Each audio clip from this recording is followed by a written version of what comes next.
God.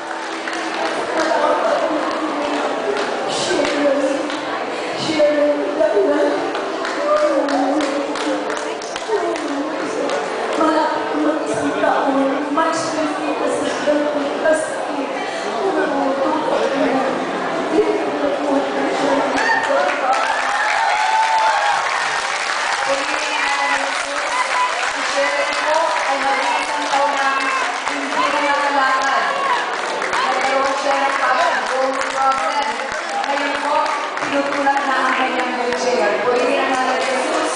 Maraming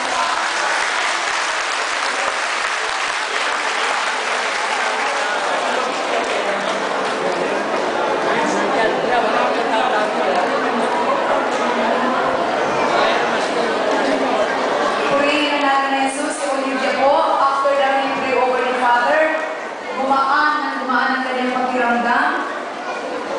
Kaya nakakatayo siya at malakas na lumakad.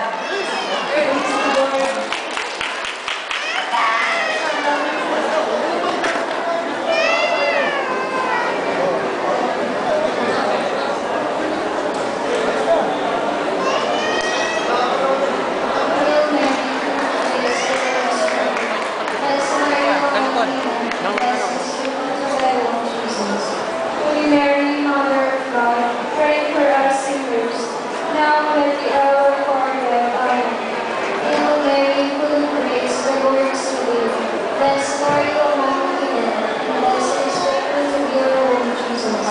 Holy Mary, Mother of God, pray for us sinners, now and at the hour of our death. Amen. Hail Mary, full of grace, the Lord is with you. Blessed are you among women, and blessed is the fruit of thy womb, Jesus. Holy Mary, Mother of God, pray for us sinners, now and at the hour of our death. Amen. Hail Mary, full of grace, the Lord is with you. Blessed are you among women, and blessed is the fruit of thy womb, Jesus.